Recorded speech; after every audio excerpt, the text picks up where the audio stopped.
We think we did really fantastically another time, but we think we're going to win it very big. Tremendous enthusiasm. We've never had the enthusiasm that we have right now. So I just want to thank Governor Thompson, and thanks as well to Congressman Brian Stile. Thank you very much, Brian, for the job. Appreciate it. And everyone else for being here today. It's a very impressive looking group of media. This is largely a press conference. This is a big press conference. I was surprised they got that much hand. I don't know, were they clapping? Because it was very impressive. No, I was impressed, actually. But no, a lot of respect. We have to be together. Before we begin, I want to send our love to the millions of people who are still suffering from the aftermath of Hurricane Helene. Yesterday, I was in Georgia to survey the terrible damage from the storm. It was terrible. And Georgia was hit very, very hard. They're doing a great job. Governor's doing a great job. Everybody, they're all working together. And we helped them out a little bit. In North Carolina, the biggest problem seems to be like zero communication. The poles are all down. The wires are all down. And they asked me whether or not I could help with Starlink. It's another genius concept of Elon Musk.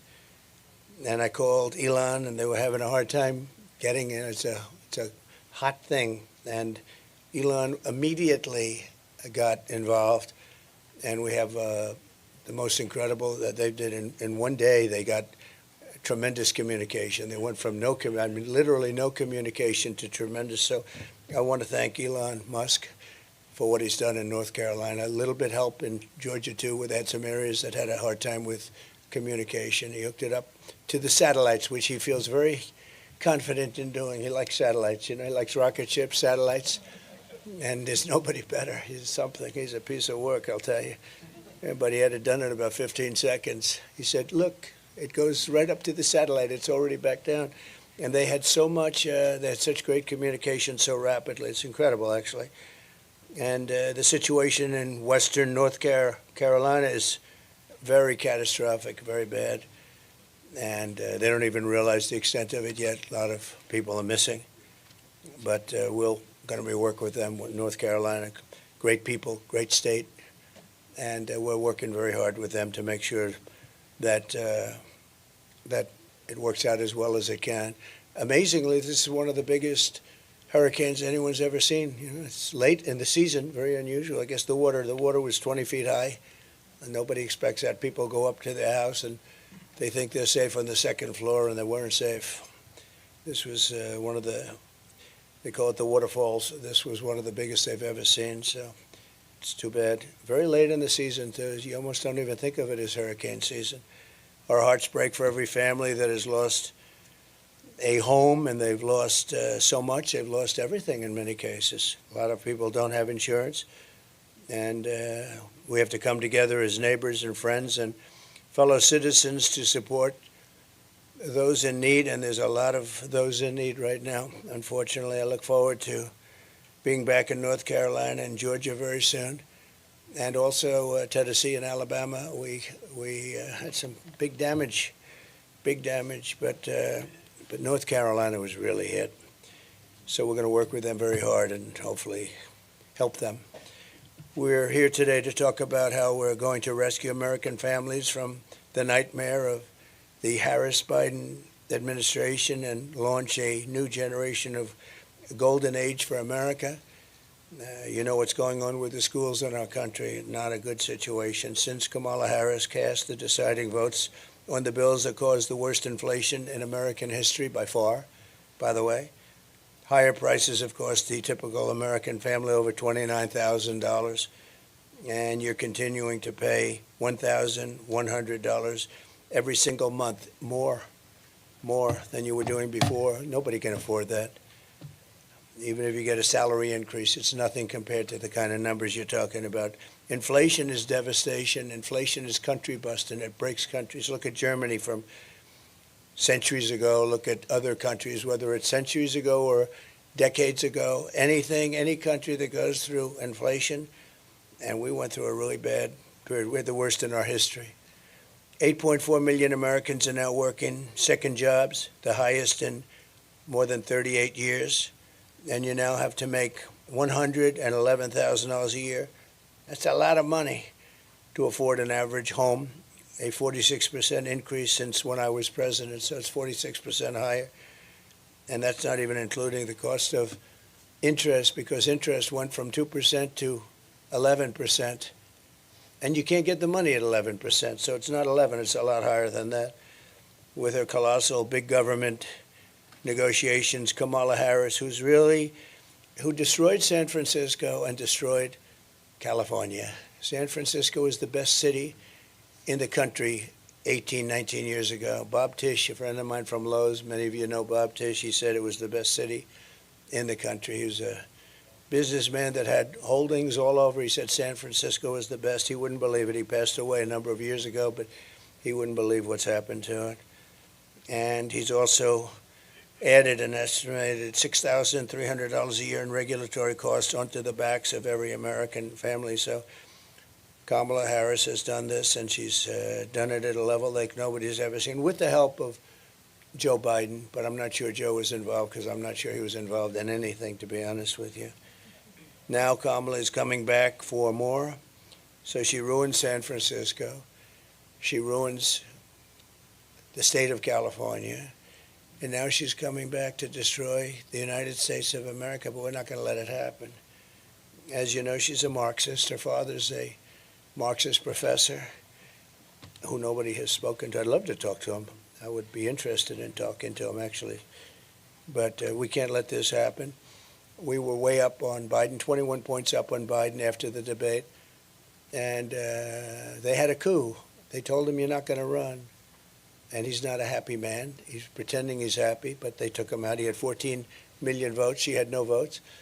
She was the first one that got broken in the primaries. She never made it to Iowa. She was the first one out, and now she's running. The whole thing doesn't make a lot of sense. She had many people that did much better. They had 22 people running, and she was the first one out. She went in, and she went out because people didn't like her. She wasn't good.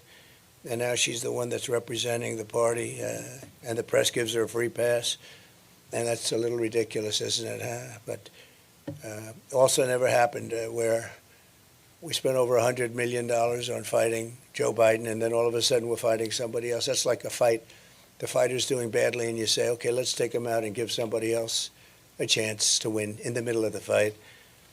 So Kamala's plan is projected to raise the typical family's taxes by $2,600. And the tax queen, you know, they called her the tax queen in California because she liked taxes. I've never seen anyone win a race where they raise taxes all the time, but she liked taxes. This is definitely a unique election anyway. The tax queen also wants the largest small business tax hike in history and a 33% tax hike on American small businesses, which will send consumer prices skyrocketing. You think they're bad now. If Kamala gets 4 more years, she will crush family budgets with crippling energy costs thanks to her Green New Scam. The Green New Scam is one of the greatest, most difficult things to be watching. The real number they want is $93 trillion. They want buildings taken down and new buildings built without windows because it's more efficient. Let's do that. Let's just tell people you have a beautiful apartment, but you don't have any windows.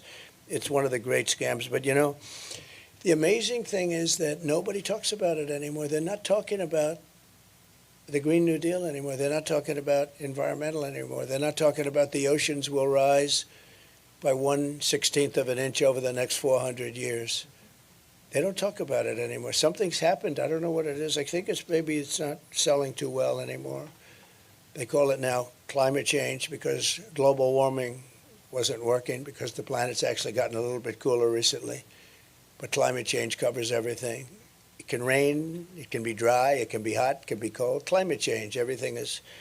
Look, and I believe I really am an environmentalist. I've gotten environmental awards, but I want clean, beautiful air and clean, beautiful water. That's all, crystal clean water. And we want clean air. And, you know, during the last 2 years of my administration, we had the best on record. And we had a lot of drill, baby drill. We had a lot of drilling, but we had the best on record. My plan will cut energy prices in half. Within 12 months, we're going to have energy prices for businesses, but in my opinion, maybe even more importantly for the average household, I said by 12 months from January 20th, which is the day we go into office, I hope we have a country left, because what's going on now is very dangerous. I've been talking about World War III. What's going on now between Russia, Ukraine, and the Middle East blowing up all over the place. It's a very dangerous time, most dangerous time since the end of World War II, without even question. But my plan will cut energy prices in half. We're going to knock it out 50%, all. This is for families and businesses and everything. And with the artificial intelligence, as you know, and shocking, but you need more energy to make that competitive with China and some others, but primarily China. They're going wild now. They're building tremendous electric capacity, as you know. But you need more electricity. They have to create tremendous amounts of electricity in order to compete, and more than we have right now for the whole country. So you have to more than double up what we have right now to be competitive. And we'll be able to do that. I'll be able to do that. They won't be able to do it. You have to make sure your environmental impact statements get approved very quickly. Otherwise, you'll never be able to compete. They don't do environmental impact statements in China, to the best of my knowledge. They have one man say, you can build it, and that's the end of that. That was the environmental impact statement. We have to go through sometimes years of things, but all of that's going to be rapidly expedited. It's going to save you thousands of dollars on gasoline and home heating and air conditioning and electricity. We're going to be down for the entire energy package. You will be down by a minimum of 50% 1 year after January 20th. Nobody else will say that, but I can do that because we have more liquid gold under our feet than any other country.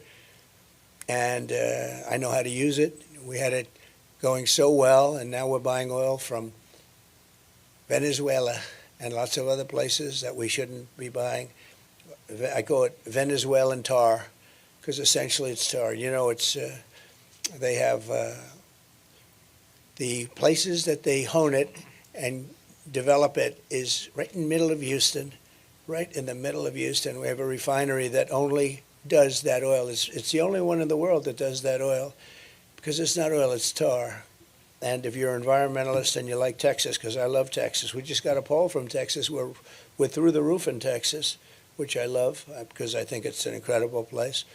But if you're an environmental person, the tar and all of the other things coming out of those chimneys and in that wonderful place, it's the only place in the entire world that does Venezuelan, I call it Venezuelan tar.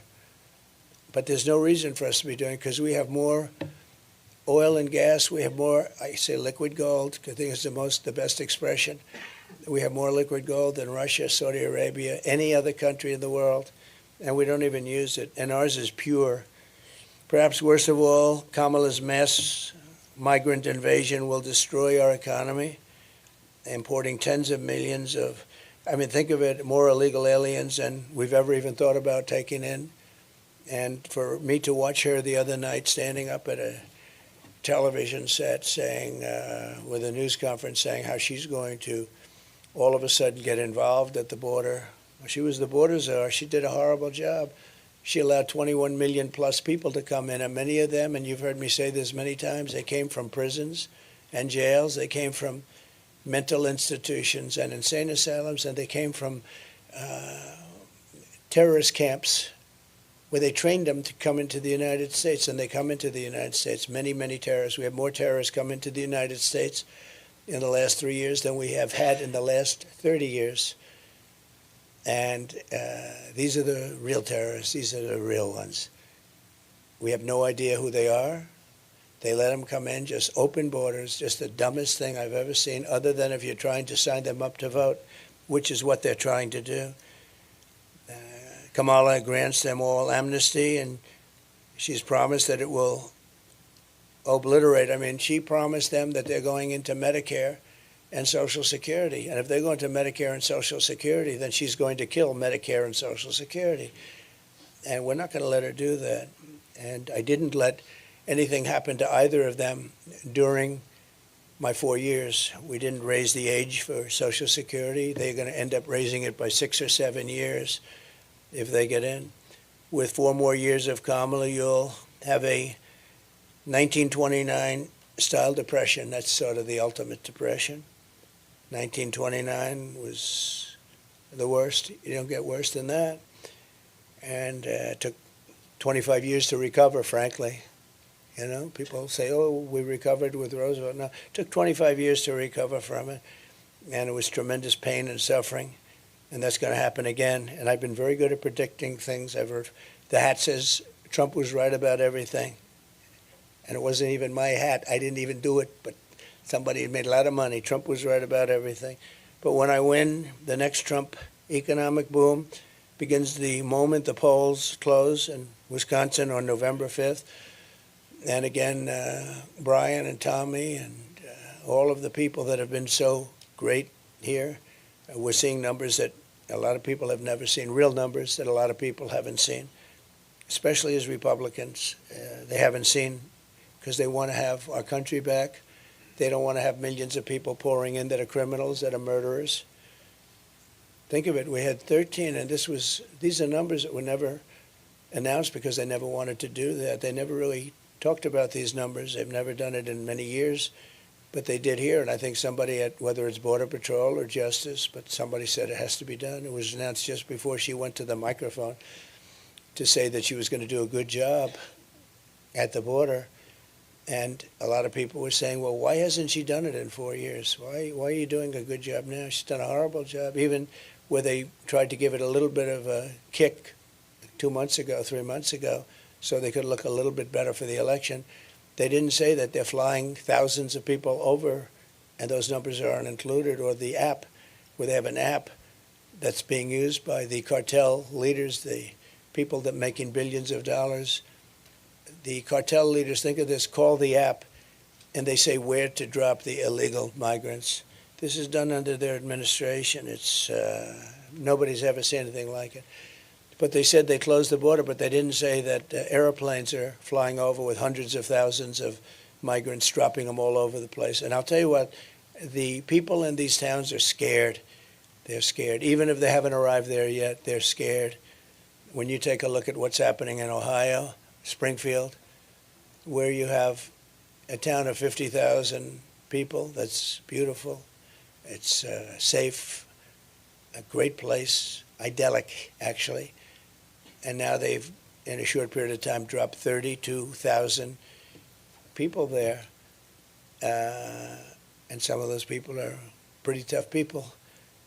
And the mayor of the town, I don't know him, but he seems like a nice man, but he doesn't want to talk anything. He doesn't want to say anything bad. He wants to be politically correct. And all he says is we're trying to get interpreters because none of the people, virtually none of them speak English. So he's looking for interpreters when he should be looking for people to take them home because this country cannot sustain what's happening to it. We can't sustain hundreds of thousands of people coming in a month or, more importantly, in a short period of time, 21 million plus. We have no idea what it is. You have gotaways. Nobody has any idea, if you include the gotaways, what the number. We can't even really say, you know, with other countries like China, you say it's 1.4 billion. With India, you say it's 1.5 billion. They're big. With us, you don't really know what the number is. You say, how many do we have? Is it 320? Is it 325? Is it 350? Nobody knows. If you go to government agencies, say how many people are in our country, they have no idea. Well, we're going to have an idea very soon. Under my leadership, real median household income rose by $7,684. And that's before the pandemic. And even after the pandemic, the annual income was up $6,400. We did a great job in the pandemic, never got the credit we deserved, but we did an amazing job. Operation Warp Speed is being studied by many, many schools, both militarily and business-wise. Operation Warp Speed, even my greatest enemies, they say, what a job that was. That was a job like nobody else has ever done. And it's ripped the world apart. Every country got ripped apart, including China. China was delayed, but it was hit harder proportionally probably than almost any country. It was a terrible time. Probably $60 trillion in damage, and caused by the Wuhan lab. I said that from the beginning. It came out of Wuhan, and the Wuhan lab, it wasn't from bats in a cave that was 2,000 miles away. It wasn't from Italy. It wasn't from France. They blamed everybody. It's really the China virus.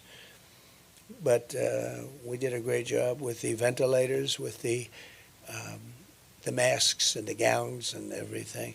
You know, when we got here, our cupboards, I used to say our cupboards were bare. We had nothing. No president put anything in for a pandemic, and I don't blame him. Who would have thought? I thought it was sort of an ancient thing. It wouldn't happen now, so it wasn't, something that I ever mentioned very much. I didn't blame other presidents, but they didn't put anything into it.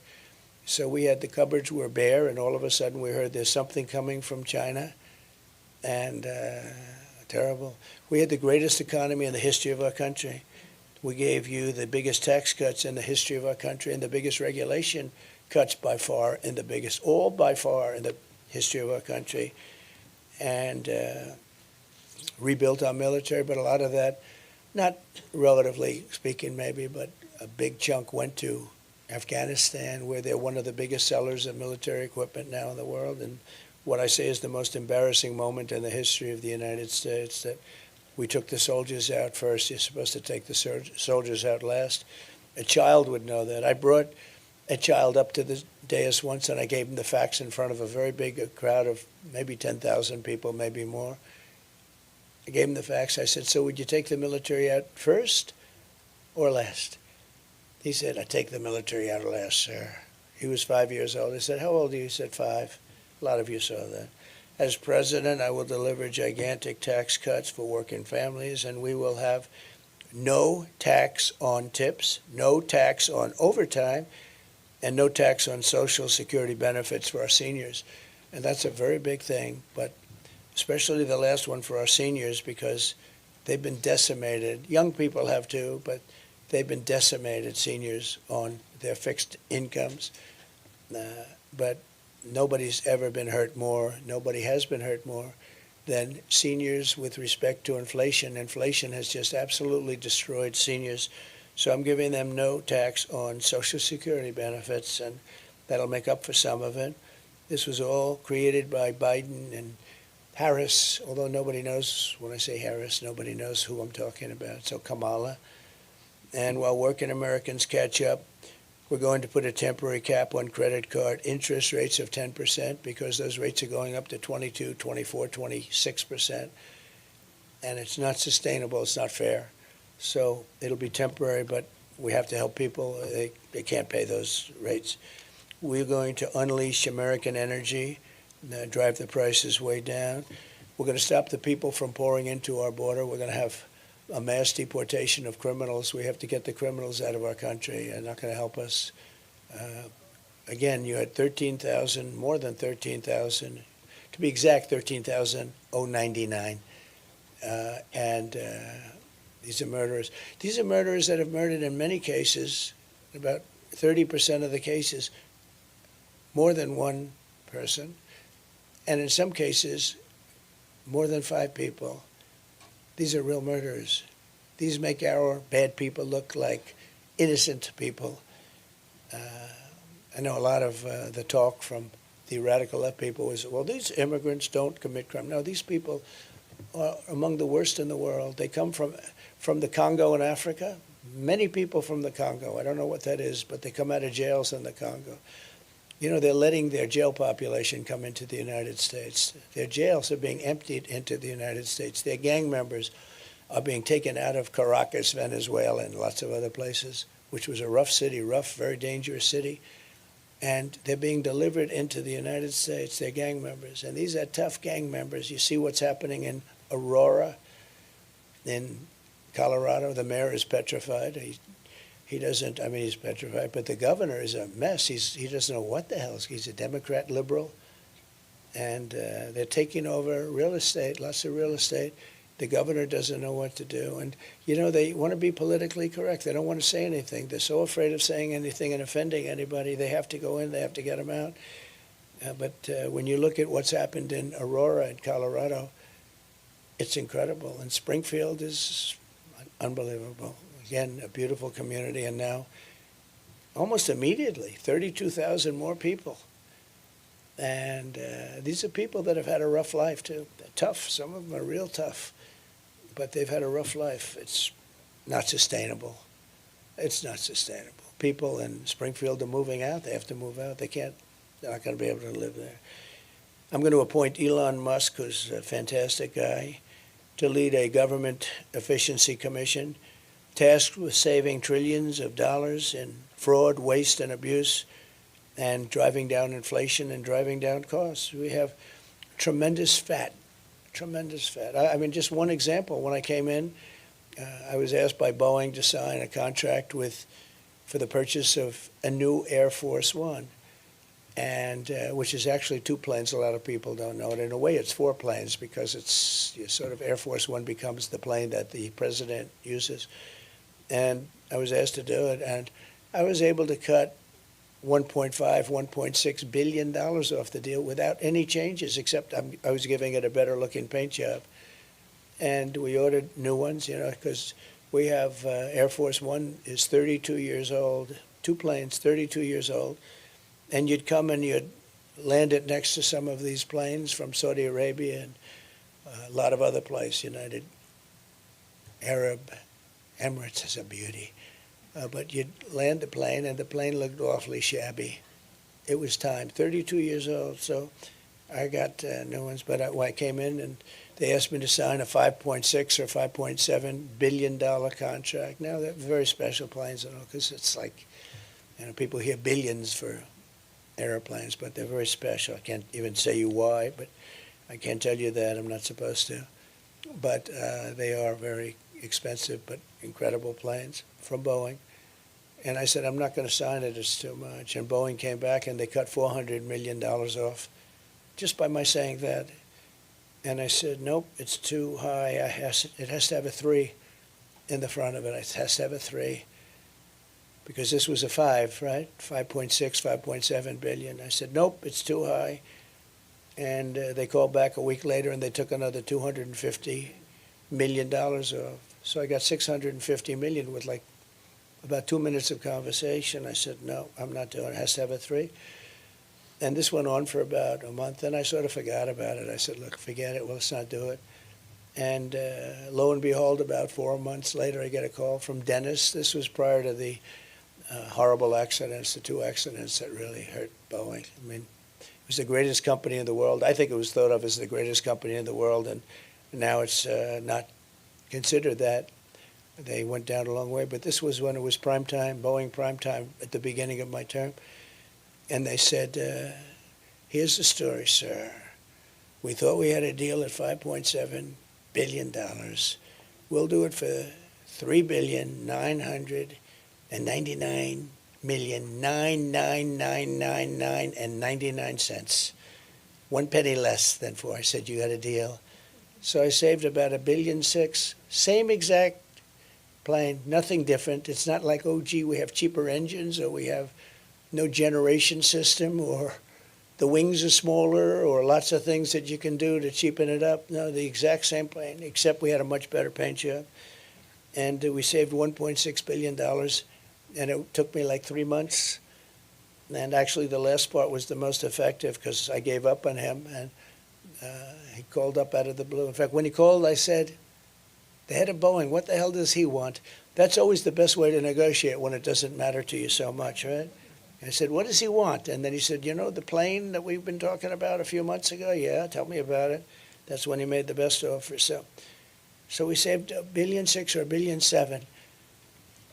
For that, I said, so you're going to make $1.7 billion to build an airplane? That was the way I looked at it. And we have so much. Elon Musk is a master of that, and he's so into it because he loves the country so much. He endorsed me with the warmest endorsement.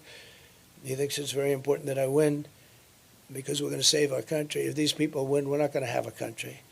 But we're going to have Elon do it, and he'll be able to save, I think, trillions of dollars. I really do. I think trillions of dollars. And nobody in the country will feel a thing except we'll save our country. And we'll then start paying down debt. but we have deficits. I think we're going to have a $2 trillion deficit with Biden this year, or Kamala. $2 trillion, it's not sustainable. You can't do that. And China's gotten totally out of control. It's, the deficit with China is incredible. The deficit with the European Union is massive, like $320 billion. And, we have a new one now, Mexico, because Mexico's starting to get a little rambunctious with the car business. And for those people in United Auto Workers, the head of the union is incompetent.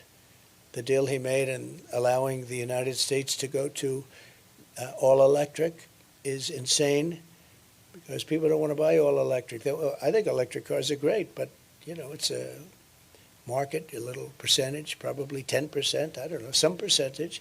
I think they're great, but they don't go far. They're made in China and they're very expensive.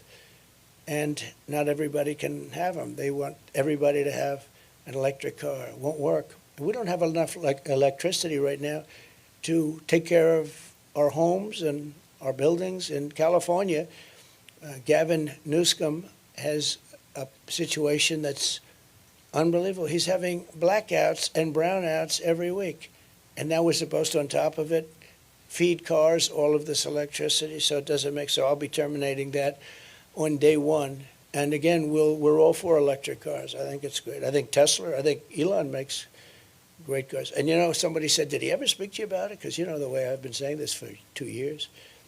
It's a tribute to him. He never mentioned it to me once. It's pretty amazing. He didn't say, well, listen, you got to lay off, because I'm a big fan of electric cars, but not for everyone. You have to have gasoline-powered cars, and hybrids are great. And some new ones are coming on the market. We have hydrogen. Hydrogen is a hot one right now, but it is a little problem. It tends to blow up on occasion. And if it does blow up, you are unrecognizable. They will never be able to see who you were. Maybe a blood sample, but it's a bad blow up. I would say that's a serious problem, so I don't expect to be buying a hydrogen car for myself. But a lot of great things are in the marketplace, because we're here in Wisconsin with the great Governor Thompson. He's a great man. He's a great politician, one of the most popular, I think the most popular politician in the history of the state. And it's an honor that he even does this. I mean, he just feels he's a little like Elon in that sense. He feels it's so important. But one of the founding fathers of school choice, I didn't even know that until a couple of days ago. But he's a big school choice. A lot of people are. I got lots of calls. I even got a call from Rupert Murdoch, who I have a lot of respect for. And he said, school choice. You have to go with school choice. That was just today. I said, I didn't know he was so into school choice, but he feels very strongly about it. He's a good man, too. I also want to talk about another way that we can help the American family, supporting school choice for every child. And, you have to do the school choice thing, because right now we are just about at the bottom of every list, and yet we're number one on every list of cost per pupil. Cost per student, we're number one. And if you look at a list of the top 40 nations, we are at the bottom of the list. We're number 40, number 39 all the time, and often led by Norway and Denmark and Sweden, and China is in the top 5 usually. Pretty amazing, with 1.4 billion people, pretty amazing. But China's in the top 5, and we're number 40, number 39. And one of the things we'll be doing is moving education back into the states. And, if you think about it, like a state like this, I think would do fantastically well with education. I think that a state like Iowa and Idaho and Indiana, I think you'd end up, I was looking at them the other night, just from common sense, with a party of common sense. And then I said, more than anything else now, with a party of common sense, because that's more important than anything else. We don't want men and women's sports. We want to have strong borders, and we want to have fair elections, not rigged elections. And we have a lot of problems in this country. But if you take a look at all of it, everything that we're doing, every single thing that we're doing is based on structure and common sense. I was looking at the various states, and I think 35 states could be the equivalent of Norway and Denmark. if you think about it, they'd run great. I mean, I think Iowa would do great. I think Idaho would do great. I mean, these are states that have no debt. They have low taxes. They've done great. And then you have the same, you know, you have a guy like Gavin wouldn't do very well, I don't think, with it. He signed a thing yesterday. Somebody told me, I haven't, it's not confirmed, but he signed a document yesterday that said you're not allowed to ask a voter for ID, identification, and if you do, it's like a crime. Why would anybody do that? In other words, this was signed yesterday or the day before by Gavin Newsom, a failed governor, and it said, if you ask anybody whether or not anything having to do with their identification, now for everything else you're allowed to have a card, but for voting, which is our most important act, it's considered virtually a crime, so you're not allowed to ask for identification. Now, there's only one reason that's done. That's because they want to cheat on elections. When you have something like that where there will be no asking, it's not a question of having voter ID, it's a question you're not even allowed to ask. And if you ask, it's a crime. That's only because of the fact that they want to cheat on elections. And we can be nice and we can be politically incorrect, but the only thing they're going to do there is cheat on elections. And we just can't let this happen. The city of Milwaukee is the home of first and oldest choice program. You have the school choice program in Milwaukee is the oldest in the whole nation. In Milwaukee, which has been run by Democrats for over half a century, it's incredible. Families are faced with one of the worst public school systems in the entire country, considered pretty much the worst, but there are some others that are right there with you, I guarantee you that. Only 16% of Milwaukee public school students are reading at grade level, and only 10% can do math at grade level. So you're talking about 16% and 10% can basically read or do math. School choice gives Milwaukee children a lifeline to a better education. 8th grade students in Milwaukee and in Milwaukee schools, choice programs are more than twice as likely to be proficient or advanced in math. And that's good, but you know, when you say we're going to double up from 16% or double up from 10%, it's not really great, is it? And we're going to outsource and outscore other public school districts. So they want to start off by competing against certain public school districts, and I guess that's a good place to start. But it's they got to straighten out the schools in this country. Schools are really bad. And I think we're going to be able to do that. I think we're going to be able to do a lot of it. But if they're run by the state and run by like the parents, because in Washington, you know, half of the buildings, such a large number, every building you pass in Washington says Department of Education. You're going to have a lot of like vacant space. Now we can have somebody else maybe move in. But these schools, it's massive. It's massive. I figure we'll have like one person plus a secretary. You'll have a secretary and a secretary. We'll have one person plus a secretary, and all the person has to do is, are you teaching English? Are you teaching arithmetic? What are you doing? Reading, writing, and arithmetic. And are you not teaching woke? Not teaching woke is a very big factor. But we'll have a very small staff. We can occupy that staff right in this room, actually. I think this room is too large. And all they're going to do is they're going to see that the basics are taken care of. You know, we don't want to have somebody get crazy and start teaching a language that we don't want them to teach. But we'll do something with education. I think when we move it into the local districts. But the big thing is we're going to take it all out of Washington. We're going to send it all back to the states. We're going to spend less than half, and we're going to have much better education. But in many states, you will be the equivalent. I mean, you have states that are incredible. And in many states, you'll be the equivalent of a top 3, top 4 school, like a Norway or a Sweden is very strongly thought of, too. Although lately they've had some problems, you know all about that. If you want a better education for your child, Kamala Harris stands in your way. Kamala and the radical left Democrat Party want to keep Black and Hispanic children trapped in family government. I mean, I think that's really the reason. It's all Democrat we're talking about.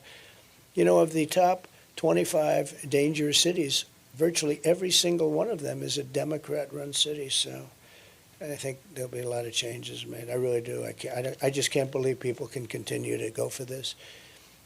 But by contrast, I believe that school choice is the civil rights issue of our time. A child's fate should be determined by it has to be determined by their love of education, by their parents, by so many factors, but it can't be determined by a zip code, and no parent should be forced to send their child to a failing government-run school. I mean, in all fairness, they get into these schools, they're so bad. You don't give them a chance. We spend more money on education than any other country in the world. And I said before, much more money per pupil. We're number one on every list. And yet our public schools get worse, and the results get worse, and it goes just so horrible to see it. I mean, think of it, they graduate from public school and they can't read, they can't write. This is people that actually literally graduate, can barely read or write. Wisconsin private schools receive nearly $3,000 less per student per year through these school choice programs than public schools, yet they achieve far better outcomes. A great job they've done, actually. Even as they fail to educate our youth, our opponents are using government schools to indoctrinate children, pushing radical transgender ideology on children, and changing the child's gender without even parental consent. Can you imagine that? Your child leaves for school and comes home and their gender has been changed. I don't want to get into the details, but it's not even believable. Without parental consent. All of that's changing. It's changing immediately.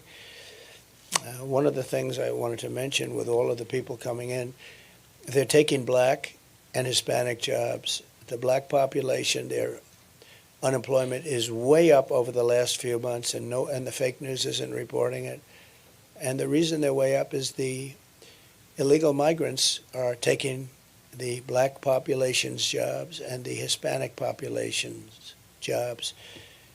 And that's not fair. That's not a good thing.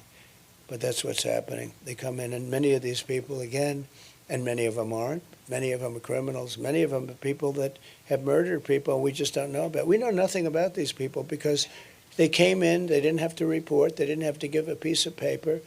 I had Remain in Mexico, very strong. The president of Mexico approved it. I said, look, you're going to have to approve it. He said, I won't approve that. Why would I approve that? Why, am I stupid? I said, no, you're not stupid. You're very smart. That's our problem. You're too smart. He said, but you're going to approve it. And he said, why would I do that? I said, because if you don't, I'm going to put 100% tariffs on your cars coming in, and we're going to make a fortune. He said, like you said, I will approve it. Took me about 2 minutes. But that is one more reason why I'll fight for the right of every parent to send their child to a public, private, charter, or religious school of their choice. We have to be able to have school choice. School choice is very important. And the Democrats are very much opposed to it, as you know. And I have great faith in teachers. You know, I don't care if they're union or non-union. I have great respect for teachers. I've had some teachers that were so good, had a lot to do with my life. Now, some people would say they did a really bad job with him, and that's possible. That's possible. But no, they had a lot to do with me, I will tell you. I have great respect for teachers at a level that few people would understand. We want federal education dollars to follow the student rather than propping up a bloated and radical bureaucracy in Washington, D.C., which is what we're doing now ultimately. We want to close the Federal Department of Education, and we're going to do that, and we're going to move it all back into our states. And as I said, some states are going to be unbelievable, and some states are not going to do a good job. The ones that aren't going to do a good job are the ones that aren't doing a good job now and everything else. We're joined today by two beneficiaries of school choice here in Wisconsin, sisters, Michaela and Leah Lawrence. Where may you, look at you. Look. Both attended St. Marcus Lutheran School, a high-performing K through 8 private school. And it's a choice school in the inner city, Milwaukee. And I love Milwaukee. We had such a great convention here. They treated us so well. I also like the result. If I didn't get the right result, I probably wouldn't like Milwaukee. I got a great result, but it was beautiful. The building was beautiful. We're going to come here. I believe my people are working. We're going to come here in the same arena. The arena was great. And we're also going to go to Green Bay. We're going to be announcing it pretty soon. Green Bay for a big one. We're going to have two big ones, very big ones, maybe a third of a little bit more of this nature. But we're going to do your basketball arena. We're all sort of set, and we're going to do Green Bay. We'll do it the day before the game as opposed to the day of the game. But Michaela graduated with honors from high school in May and is going to school for dental hygiene. And Leah is now a senior in high school, a wrestler, wow, at Wisconsin Lutheran, who went to the state finals twice, wow, and is currently scouting engineering schools across the country. She's looking at a really great engineering school. So Leah and Michaela, if you could come up, I'd love you to say a few words, please. Thank you.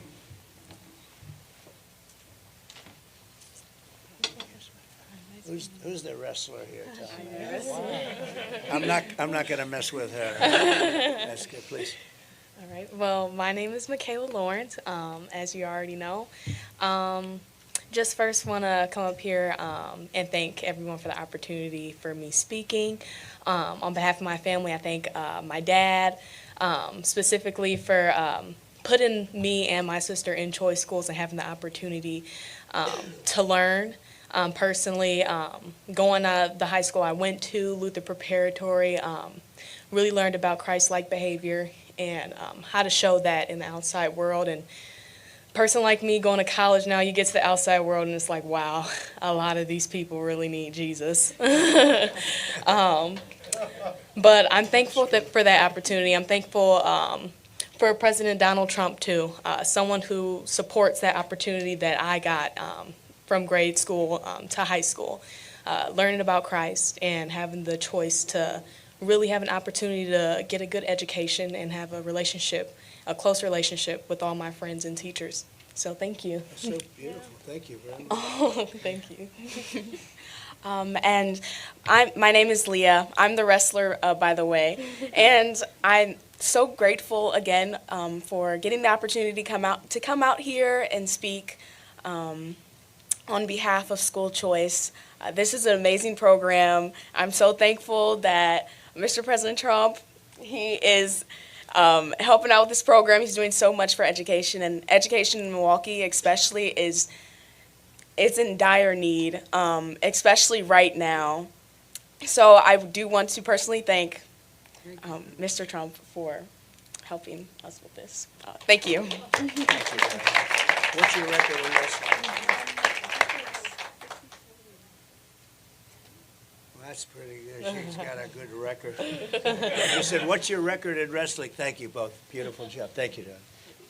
How nice is that, huh? Very proud of you both. It's amazing. So thank you. And also with us is Tukara Bell, a mom of 3 whose family has been uplifted by School Choice. And so, Tukara, could you come up and say a few words, please? Come on up. It's very exciting.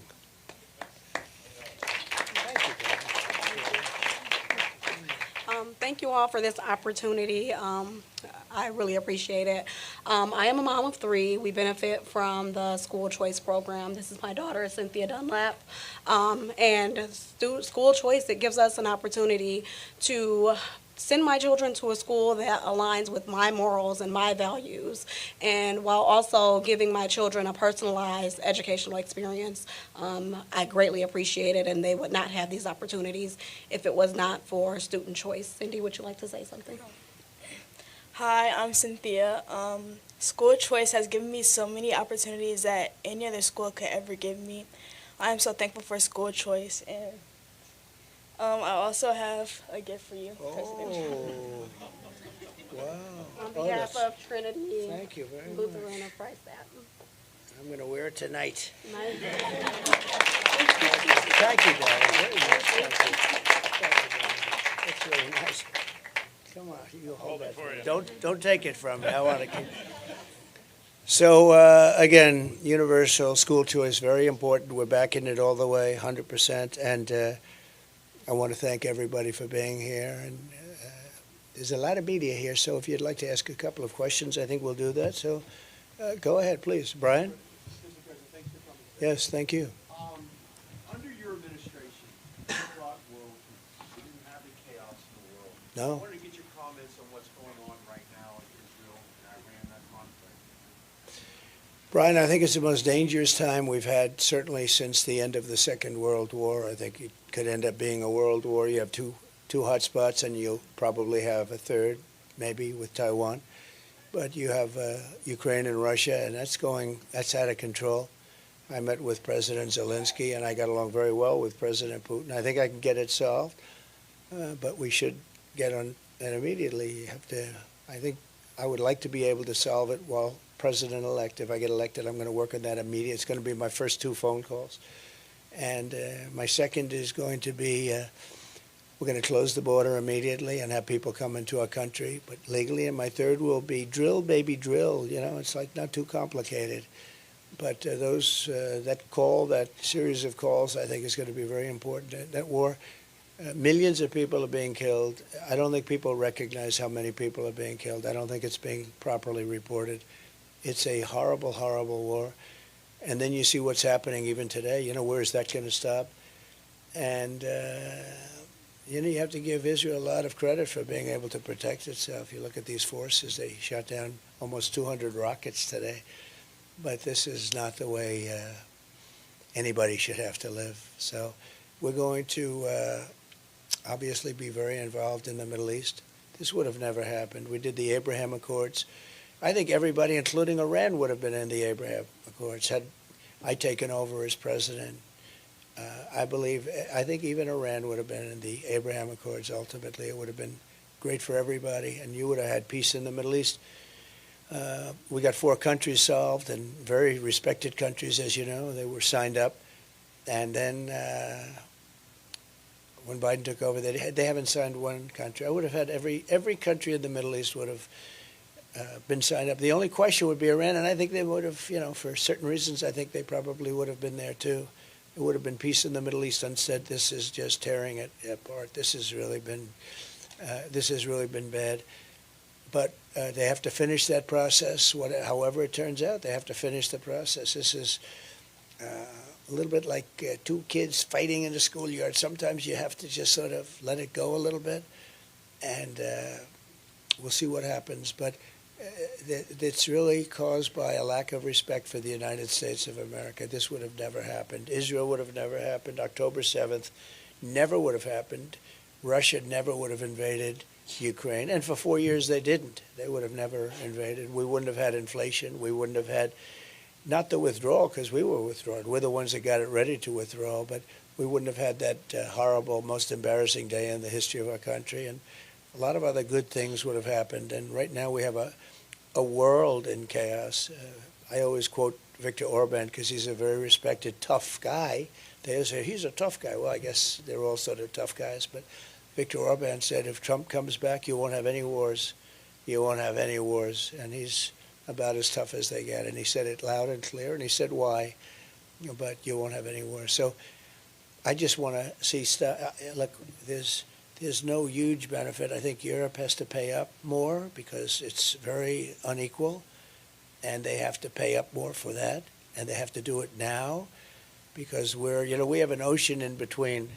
It's much more important to Europe than it is to us, but we want to see that war taken care of, and we certainly want to see peace in the Middle East as soon as it's possible. All right? Thank you very much. Yeah. Please. You met with President Zelensky last week. Should President Zelensky be prepared to give up some of Ukraine territory in order to end the war? And the second part here is, if you were president right now, after Iran launched its more than 200 missiles towards Israel, last week you had suggested that if Iran tried to attack you, that you would blow the country to smithereens. How would you handle Iran right now? Well, would you I use wouldn't be U.S. around if they force? did that, Would yeah. you use U.S. force? Yeah. No, I wouldn't be around if they did that, but let's assume I'm not around. The President of the United States should blow that country to smithereens because you can't do that. And the President should make a statement to that effect. But as you know, I mean, you're in danger right now. You are in danger now because of them and their challenge to me. And the reason they did that is because I had them in a position where they would have made a deal. They had no money. There was no terrorism. There was no money for Hamas. There was no money for Hezbollah. You know that. I mean, that was reported when I was leaving. They said there was absolutely no terrorism. In 4 years, we had no terrorism. And a large part of that was Iran had no money. And I wasn't looking to hurt them. I was looking to, I want them to be wonderful and great and happy. But we didn't want them to have a nuclear weapon. They can't have a nuclear Would weapon. you use U.S. force today? Well, I don't want to say what it used because I don't want to give up negotiating abilities because so I don't want to say exactly, but they understand where I stand, and we have to get back to being at least a partially civilized world. What's going on today? They sent 200 missiles over to Israel, and now people would say, well, now it's Israel's turn, right? That's what happens. It goes back and forth. It could happen for a long time. Should have never happened. It would never have happened.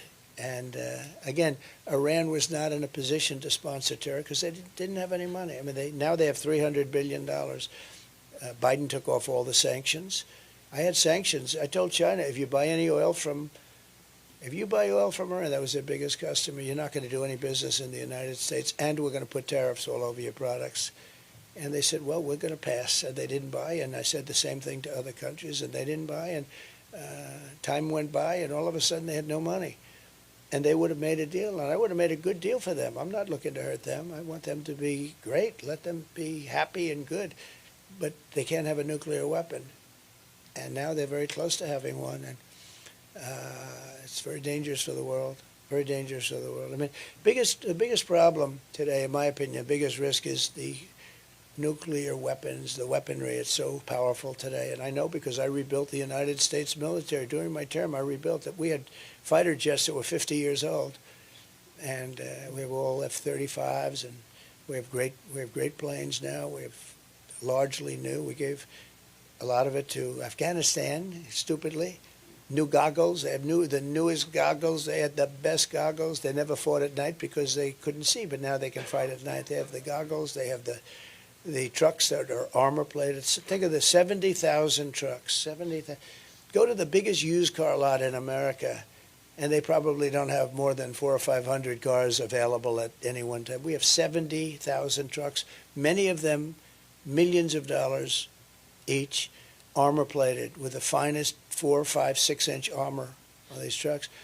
And we gave it to them. And they sell the equipment. And they're one of the largest sellers of military equipment. They're selling the equipment that we gave them. Who would do that? Who would be so stupid to do that? Who would move the military out first? Because, they have American hostages. Most importantly, we lost 13 great soldiers. And of tremendous importance, we have many soldiers that lost their arms and their legs and were just obliterated because of stupid people. We should have left from Bagram, not that base. We had it all mapped out. And we had options. We had a lot of things they had to do, everything they had to do. And they weren't doing it. And we said, good, the deal's dead. And then they did it. We would have had that. It was perfect. It was a beautiful thing. It was going to go well. And they respected me. They respected me. Remember, we didn't have one soldier killed in 18 months in Afghanistan. The Taliban, that's their fighter. And I spoke to Abdul, the head of the Taliban, a couple of times. But I explained to him, you can't do that. You can't do that, Abdul. And from the time I spoke to him, we didn't have not one fighter killed, not one American soldier killed or even shot at for 18 months. And then I left, and we had these clowns take over, and it all blew up. It was not going to blow up. It was going to be good. One of the worst things they did is give up one of the largest air bases in the world, the largest runways, most powerful runways, very deep with concrete. You could land anything on them, meaning the weight. You could land any plane on them, very, very long, I think like 18,000 feet. And to give that up, and the importance of it was in Afghanistan, the importance of Bagram, and very important, was it was 1 hour away from China where they make their nuclear weapons, right in that area. But 1 hour away from China, forget about Afghanistan. We should have never been there. But we were 1 hour away from where China makes their nuclear weapons. And now, you know who occupies it? China. How about that? They left. So I was moving out. We were all set to move. I'm the one that got the soldiers down to that level. We had no problem. And we were going to move out. Soldiers would have moved out less. We would have taken the equipment. We would have done everything. I had no confidence in the Army, meaning in their Army. the people that they were giving us because they were loyal to the other side. I always knew that. That's why you had so many blue on brown and brown on blue. You had so many attacks where we trained them and then we hand them a gun and they turn the gun around. They shoot the sergeants and everybody else there, the Americans. I said, well, there's something. We never had so many attacks like that. We trained them, and as soon as they get a gun that's loaded, they turn it and they shoot everybody. And I said, what the hell's going on over here? And they're tough fighters too, but they weren't. The reason they were even in there is because they were the highest paid soldiers in the world. When Mattis would say, sir, they're fighting for their country, well, they weren't really fighting for their country because otherwise you wouldn't have had so many, I call them turnarounds, where they turn around and shoot you. They weren't fighting. They was fighting because they were getting so much money as a soldier. It was such a job where they were making a lot of money, but their loyalty wasn't to that group. And the head guy was a total thief. I knew that. I didn't get along with him at all. He left with bags of money in a helicopter, and there were bags of money at the end of the runway. How stupid can Americans be? The world doesn't respect us because we've made so many stupid moves. I mean, this guy left with bags of money. And I said he was no good for years. I said he was no good. I met with him a couple of times, fine. But that whole thing was collapsing. But they weren't loyal to us. They were loyal to themselves. Good fighters, great fighters, I will tell you. Among the best. They were actually they could take a knife. They were like Rambos. It's like putting 1,000,000 Rambos. Good old Sylvester Stallone was my friend. But it's like putting 1,000,000 Rambos. Somebody explained that to me. They're great fighters. It's like putting a Rambo. Give him a knife. And that's all he needs. And by the time he finishes, he'll go down and he slits the throats. Look at what happened with Russia with them. Look at what happened. So many different wars. They fight tough, but now they have great equipment. And then the other day, it sickens you to see it. They have through their boulevard. They have this boulevard. And they're running our equipment through the boulevard, the defeated Americans. We should have left from Bagram because Bagram is a massive base with hundreds of miles of, surrounding area with nothing there and fencing. And you would have had nobody killed. Instead, a lot of people got killed. We had the 13, but at the same time. So it's a shame. Again, common sense. We have to use common sense. They should have never left. That's like an inner city airport. And it was packed. You couldn't even move. And then a bomb went off and just was so destructive. And so sad because I got to know the parents of the 13 soldiers, most of them. And they're incredible people. They were treated very unfairly. Biden never called them. Kamala never called them. And then on top of it all, in the debate, she said, we have no soldiers fighting at all. We have no soldiers. We have soldiers fighting. They were very inside. She had no idea. She has no idea what she's doing. And it's very sad. Okay. On Ukraine, did you urge Zelensky to be prepared to cede some of Ukraine territory? I didn't say anything because I think it's too soon. I listened. But I think a deal is there to be had. Absolutely. That's what I do. What I do is I make deals. Do you think that that's what a deal will have I think to that include? he will make a deal. And I think, look, it would have been a lot better before because the cities now are all blown up. I mean, they're all blown up except for Kiev. You have the cities are those beautiful golden towers. They're ancient gold. They're all laying on their sides, smashed to smithereens, right? The cities are, many of them are just gone. Do you think they can still It would have been work? so great. Would have been so great. Number one, it wouldn't have happened. I wouldn't have had to make a deal. Putin never would have gone. I talked to him. It was the apple of his eye.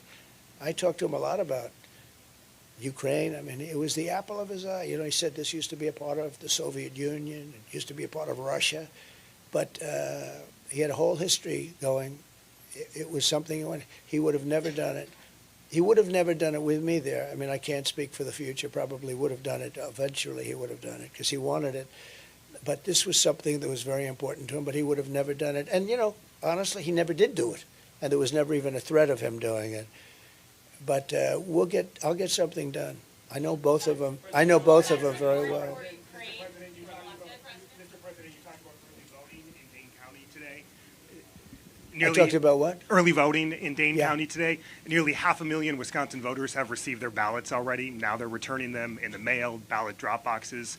For you to win, I'm curious what you tell voters who are skeptical of that process after they've heard you talk about things like fraud or one-day voting. Well, I think people are going to watch the process a lot closer. Last time we had COVID, people couldn't even get out. You had You had no security in rooms. People were afraid to go, even security people. You couldn't get security. It was a terrible thing that happened last time. If that didn't happen, we'd have a much different country today. You'd have a much different world today. But last time we had COVID, and to be honest, I mean, you take a look at the security. The security was non-existent. No security guard wanted to go out because they didn't want to catch COVID. Big, strong guy, and we say, oh, you'll be great. And then he says, I'm not going out. I don't want to die. And it was a very sad thing. They did a lot of bad things, including not getting legislative approval for some of the things they did. But I think that people are watching this time. We have lots of lawyers watching, and we're doing it early rather than late. We're not going to do it after we're doing early. That's why you see the lawsuits filed. And we're going to try and say too big to rig. You know, we use the expression. As you get a lot, like Tommy Thompson was telling me, he's never seen such enthusiasm in this state, in Wisconsin. A lot of people have told me that, but they've told me that in other states too. And typically I poll, you know, we're leading. You saw the polls came out today, we're leading. But typically I poll very low. And then, in other words, people, it's a little, you know, I'm not sure it's the nicest. They say, look, we don't want to tell you, and then they vote for Trump, right? That's why the exit polls were so wrong on number one. They didn't want to say who they're voting for, and then the exit polls reflected that. And then at the end of the evening, I won. But all I want is a fair election, that's all. Just a fair, honest election. I hope we're going to get that. Do you trust the process this time around? Did I what? Do you trust the process this time around? I'll let you know in about 33 days. No, look, I'm in 33 days. Yeah, go ahead, please. Blue? Thank you. Thank you. First of all, do you think Israel should retaliate to these missile attacks from Iran? But also, do you believe that you should have been tougher on Iran after they had launched ballistic missiles in 2020 on U.S. forces in Iraq, leaving more than 100 U.S. soldiers injured? So, first of all, injured. What does injured mean? Injured means you mean because they had a headache, because the bombs never hit the fort. So just so you understand, there was nobody ever tougher in Iraq. They had no money with me. They would have made any deal with me. I would have had a deal made within, literally, I would have had a deal made within 1 week after the election. They were dying to make a deal.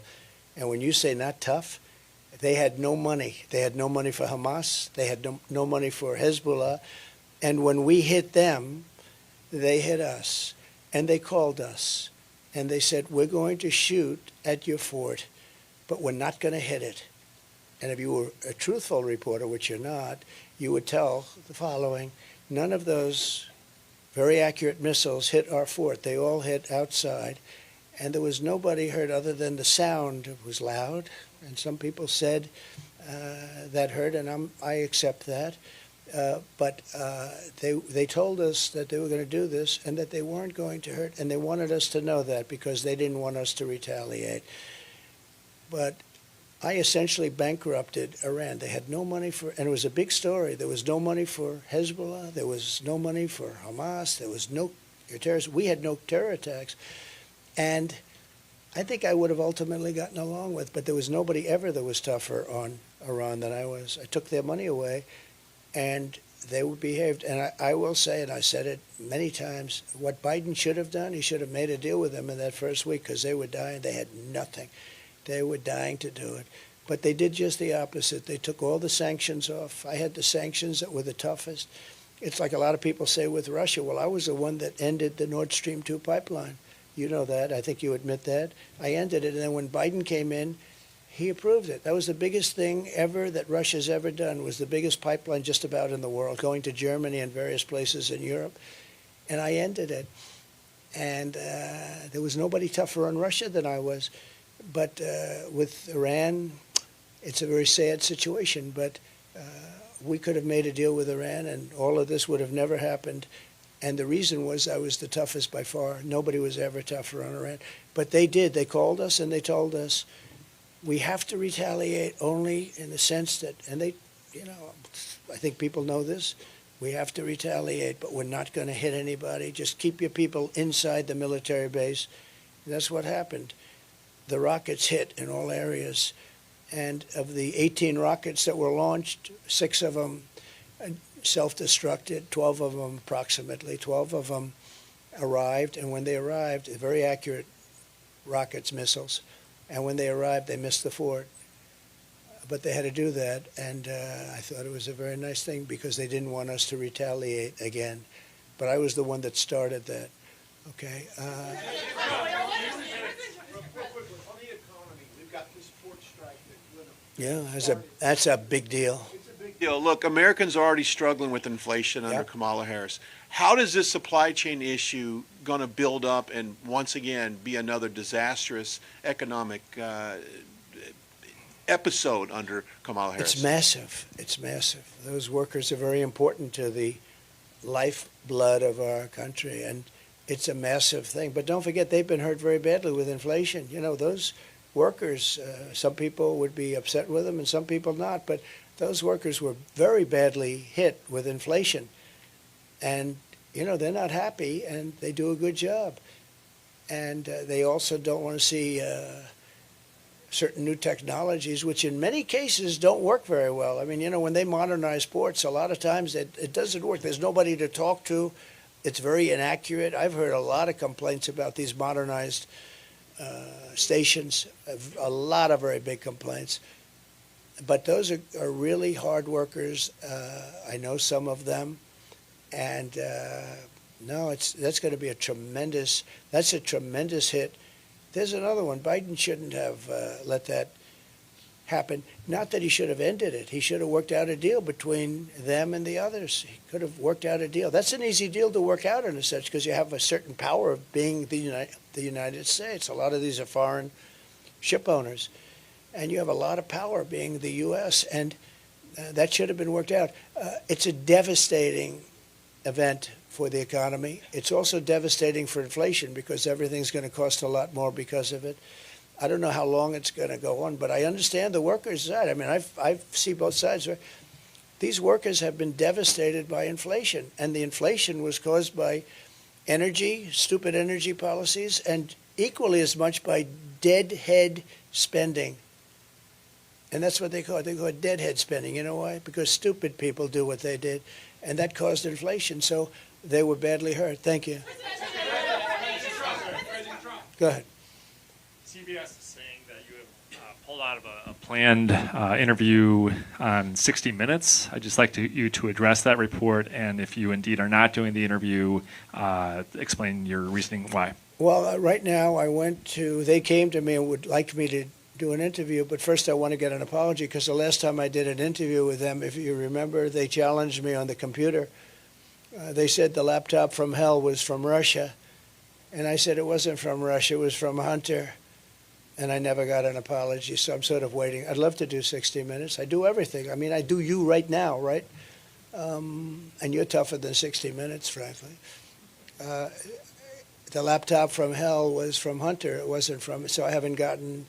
If you remember Leslie Stahl, we got into a little bit of an argument on the camera talking about that and other things. And, you know, they really owed me an apology. I'll tell you, David Muir, how about David Muir when he said that crime went down? And then the following day, they released the numbers from the Justice Department that crime went up 45%. Where's my apology? They should apologize. They were wrong on everything. So I like to get an apology. So I've asked them for an apology. Let's see if they do it. I wouldn't mind doing 60. I've done 60 Minutes a lot. I did 60 Minutes twice with Mike Wallace, the great Mike Wallace. He was great. His son is from a different ballpark. His son doesn't have, I said, you want to be like your father? Just don't have the talent. Who else, please? Go ahead. Thank you so much. I wanted to ask you about Milwaukee. Obviously, you're here today in Milwaukee. You were in Dane County. What more do you need to do in the next 30 days to win over the voters in these largely Democratic areas? I think we're doing well. You know, we just went to Dane, and we had a great time. And the other day, we were, we had 50,000 people. I think it was Friday or Saturday. We had 50,000 people, and we had a small venue because the United States government wouldn't allow us to have enough Secret Service people. So we were forced into having like a 1,000-seat venue, and we have 50,000 people outside. We wanted to do a rally, an outside rally. And when we drove in, I said, boy, that's a big crowd. And I'm used to the biggest of crowds. And this was a big, beautiful crowd. And Washington would not allow us to have the security that was the Secret Service that was necessary. And that happened a little bit with respect to today also. You saw all the people. I don't know if anybody was up there, but you saw the people. That crowd was massive. But last week we had a crowd of 50 to 55, 60,000 people. And we had planned an outdoor rally, and it would have been amazing. And Washington would not get us. They said that we have to guard the United Nations, which meant the president of North Korea, who's basically trying to kill me. So they want to guard him, but they don't want to guard me. So we're going to start having it out with them because we sort of have it. They want to use it. It's like a form of election interference. When they tell you you can't have enough people to guard yourself, I mean, a lot of people show up for what I'm doing. And that's one of the reasons we're going to win. That's like a poll. And we've never had this excitement. Tommy Thompson said it before. We never had the excitement that we have. Now, we've had great excitement. Look, I won it. And the second one, they say lost by 20,000 votes, so sure. But you know what? We did millions of more votes. Everybody does. We did millions and millions more votes the second time. Got the most votes in the history for a sitting president. Sitting president never even came close to that. And we're doing much better. You people reported it, that we're doing much better today than we did with Hillary or we did the second time. So I think we're going to have some good results here. Mr. President, you've gone to Dane County. You spent time in Dane and Yes. Milwaukee counties today. In 2020, your campaign sued to throw out the absentee ballots cast by voters in those two counties. What is your message to someone watching in Dane and Milwaukee County who feels they did nothing wrong in 2020? They might support you, but you tried to throw their vote out 4 years ago. I think they generally agreed with me. My voters generally agreed with me. And I think we have a really good chance of winning it. You know, there are counties that normally a Republican wouldn't win. But if you would see the crowds that we just left, if you'd see the crowds that we had on Saturday, I really think that we're going to win Wisconsin. I think Wisconsin's great. And I'm doing a rally in the arena, and I'm doing a rally in Green Bay. And I think we're going to win Wisconsin. I think we might win Wisconsin big. We also have something else that doesn't get reported much, but we have an enthusiasm level that's double or triple what theirs is. The Republicans have, and usually it's the other way around, but we have an enthusiasm level that's substantially more than the Democrats' enthusiasm. That's a big thing. Yes, please. President Trump,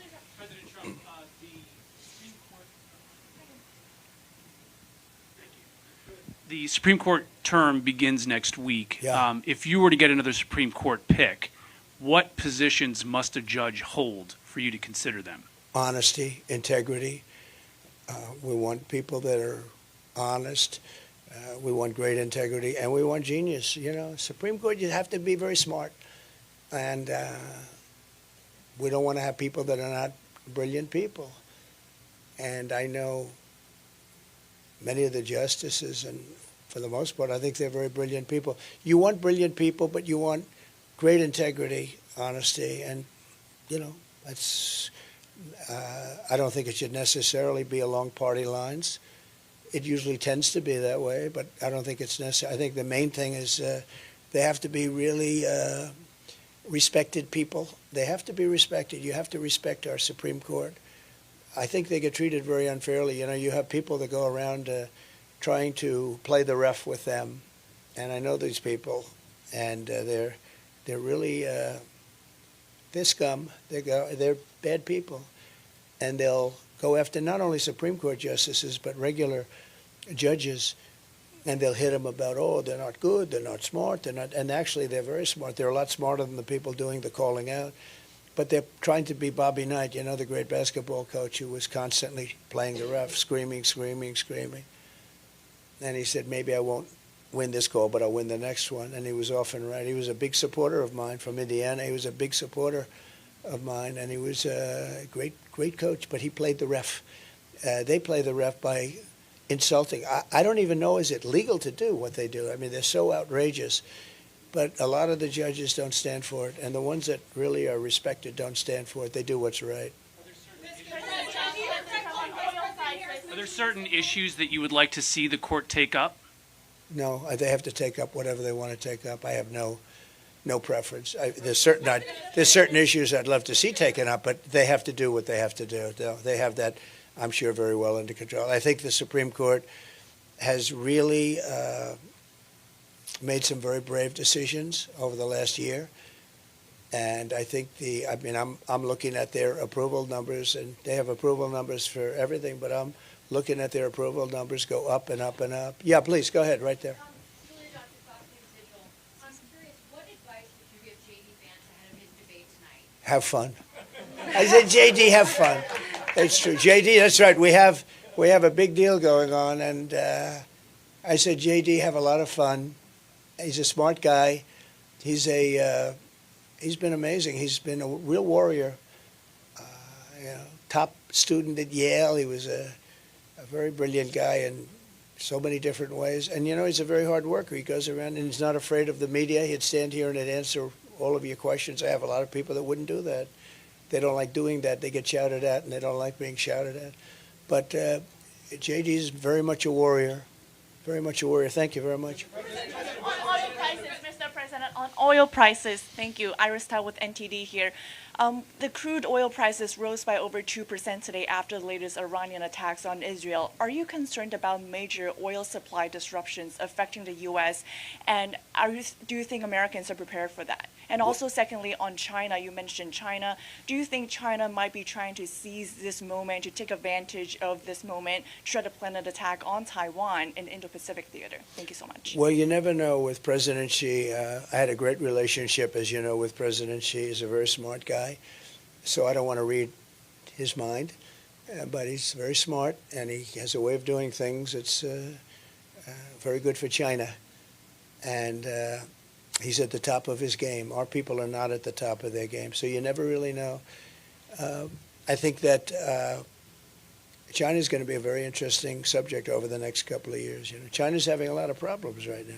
The economy is having some big problems. They just issued very big stimulus, but it's someplace, and he's a very, people get upset when I say it, but he's a very fierce person. He really is. He's a fierce warrior. He's a fierce challenger. But I had a very good relationship with him. Okay, a couple of more. Go ahead, please. Go ahead, behind you. Thank you. You've said two can play at that game when talking about the Department of Justice. How would you use the DOJ if you're reelected? Well, I think it's terrible what they've done. They've weaponized government to an extent that's nobody's ever seen before. It's done in third world countries, banana republics. But like as an example, they said, "Oh, the documents case." Well, he was guilty. They basically said he's guilty, but he's incompetent. He's allowed to be president, but he's not allowed to go to court. It was a strange ruling. But I was exonerated from my case. That was a big case, as you know. Down in Florida, we had I don't know the judge, but a brilliant judge, totally brilliant judge. And I was exonerated and fully exonerated. And I can only say this, that, when I stand here and I watch the questions being asked by people that are somewhat hostile, many people that are fair. You have a lot of different talents in this room.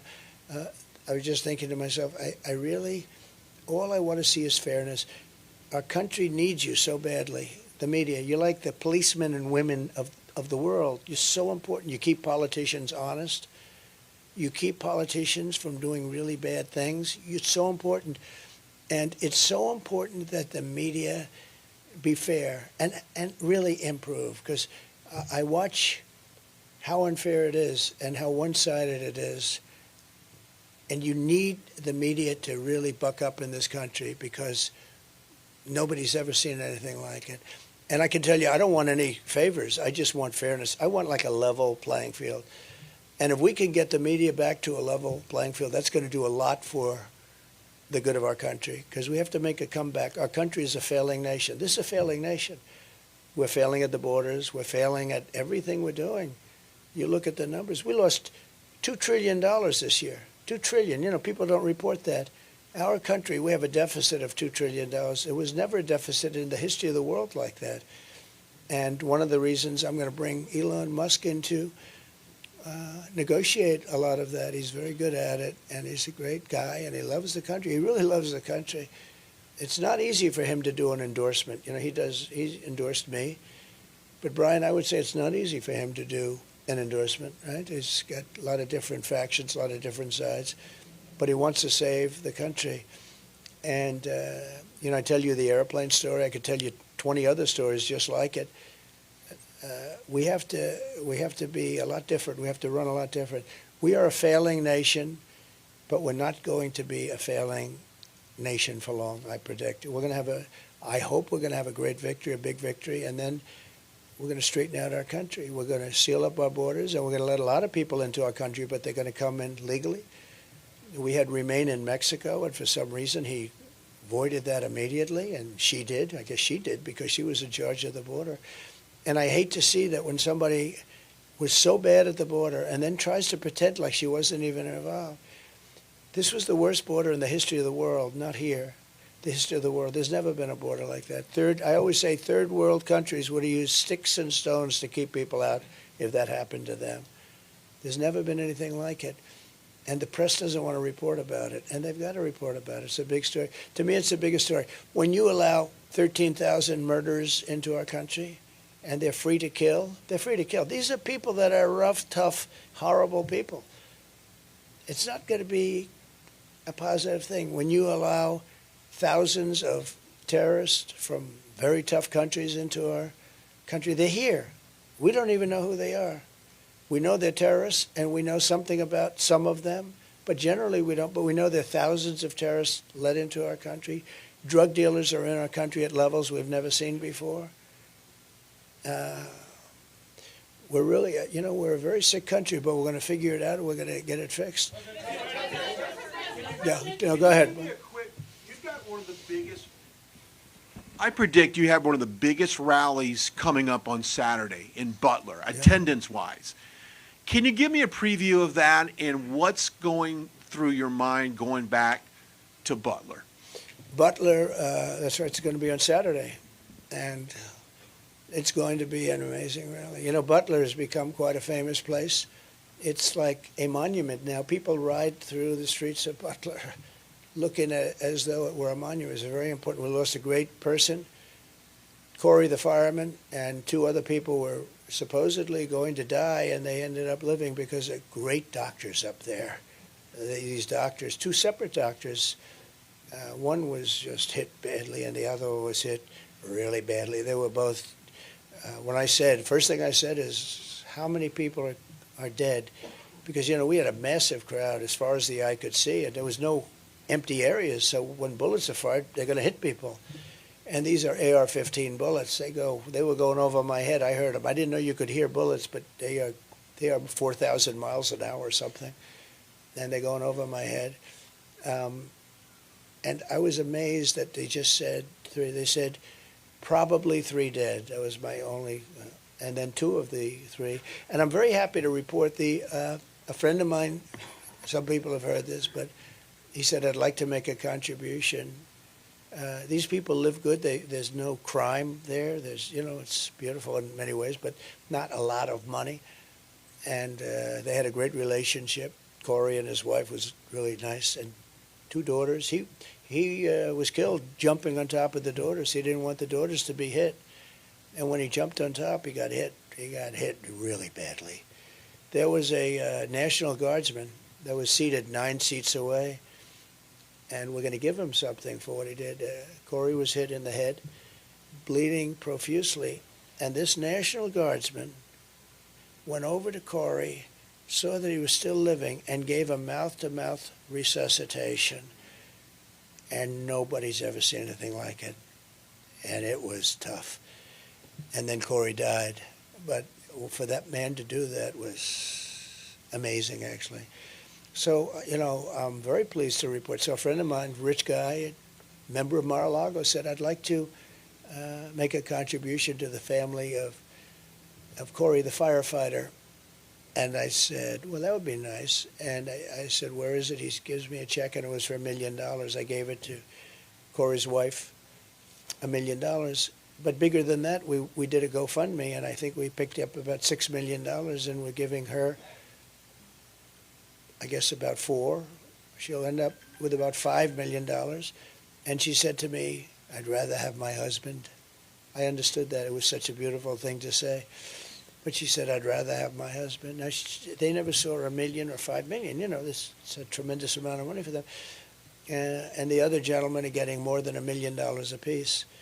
And we went out, and that was the public. I mean, it's amazing. So we're going to be there on Saturday. It's going to be a really big event, and it's going to be something, we'll celebrate the life of Corey, I think. And I want to celebrate the two gentlemen that got hit really bad. I mean, you know, and we should celebrate their doctors. Who would think you go up into sort of the country, right? The country, and you have two doctors that took two men that were so badly wounded, and they saved their lives, right? Just very talented people. There are a lot of talented people in our country. So that'll be exciting. And the question is, how am I going to start the speech?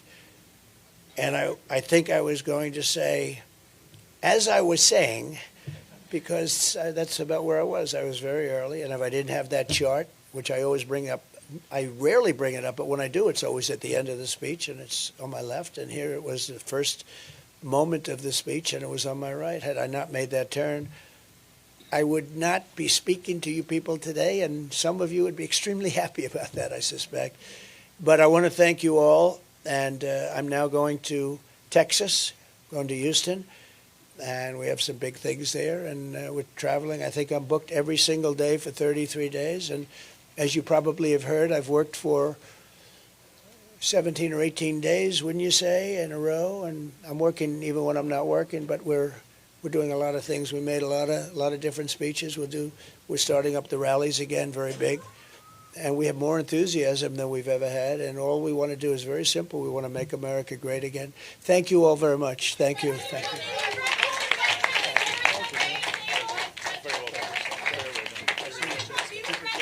You're in good shape, right?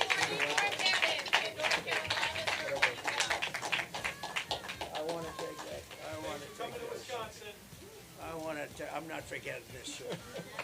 Thank you. Thank you, please. Okay, let me sit down there. Fantastic job, Don. Come on. So beautiful. A selfie? She can have a selfie. She wants a selfie. You better believe it, right? Supposing I said no, that wouldn't be good, right? You cannot have. Okay, let's go. Pick an individual with your sister now. You go ahead. Okay. Wait, go ahead. yeah. We'll do this one. Okay. All right. Now you take one, okay? Hold up the peace sign. She's done this before. Huh? Thank you, Gina. Good luck. Have a great life, okay? Thank you. Have You a great too. life.